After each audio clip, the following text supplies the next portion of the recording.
أعوذ بالله من الشيطان الرجيم. بسم الله الرحمن الرحيم، والصلاة والسلام على رسولنا محمد سيد الأولين والآخرين. مدد يا رسول، مدد يا سادات أصحاب الرسول، مدد يا مشايخنا الدستور مولانا شاء الله فارس حسن شيخ محمد ناصر الحقاني، مدد طريقتنا الصحبة والخير في الجمعية. بسم اللہ الرحمن الرحیم. ان ربک هو الخلاق العلیم. صدق اللہ العظیم.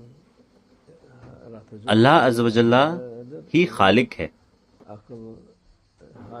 عقل اس کے اختیار پر حیران رہ جاتی ہیں. عقل ان حدوں تک پہنچ ہی نہیں سکتی. اگر ساری کائنات بھی مل جائے تو اللہ کی حکمت کا ایک نقطہ بھی نہیں سمجھ سکتی.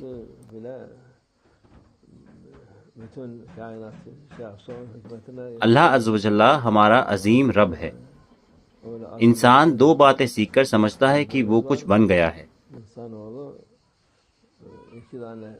اور وہ دوسروں پر اپنی بڑائی جتانے لگتا ہے. اس نے ہر چیز قرآن عظیم الشان میں لکھی ہے. ایک خوبصورت آیت ہے،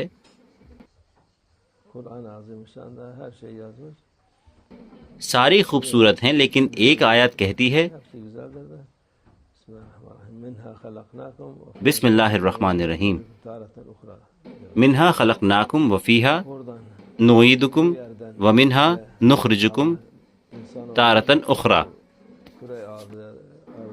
اللہ نے انسان کو اسی زمین سے، اسی دھرتی سے پیدا فرمایا.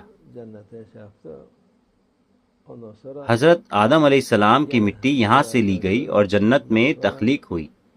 اس کے بعد وہ دوبارہ اس دھرتی پر لوٹے. پھر انسانوں کو زمین میں دفن کیا جائے گا. انسانوں کو اسی زمین میں دفن کیا جائے گا. جب انسان زمین میں دفن کیا جائے گا تو دوبارہ اس کی تخلیق کی جائے گی.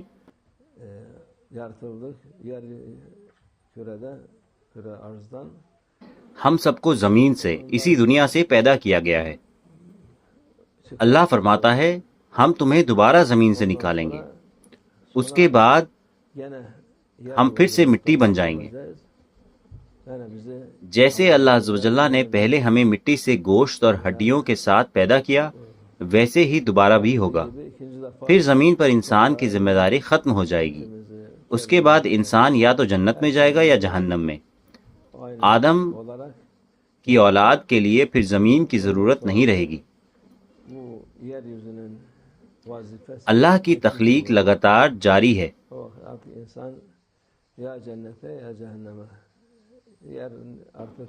اللہ خالق ہے.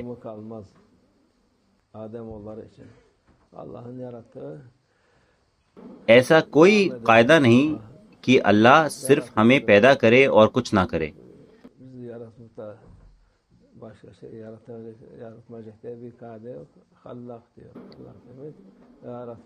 وہ الخلاق ہے، یعنی ہر وقت خلق کرنے والا.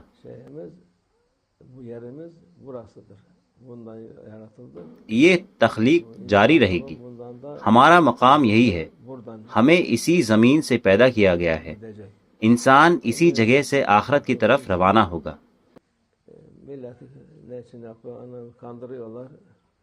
اب کچھ نادان لوگ دوسروں کو دھوکہ دے رہے ہیں. معلوم نہیں وہ ایسا کیوں کر رہے ہیں. نہیں، ہم وہاں جائیں گے، ہم چاند پر جائیں گے، ایسا کہتے ہیں. چاند کی تو بات ہی چھوڑ دیں، وہ تو بہت قریب ہے. ہم دوسرے سیاروں پر جائیں گے، منگل پر جائیں گے، وہاں بس جائیں گے، ایسی بات کرتے ہیں.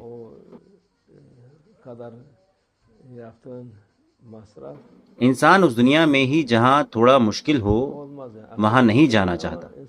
اتنا پیسہ خرچ کرنے کی ضرورت نہیں ہے.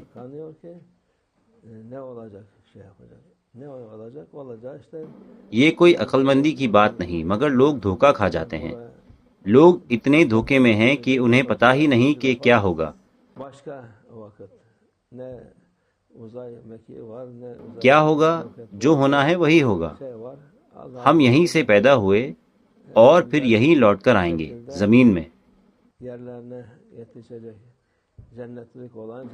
پھر دوسری بار کی تخلیق الگ ہوگی. کوئی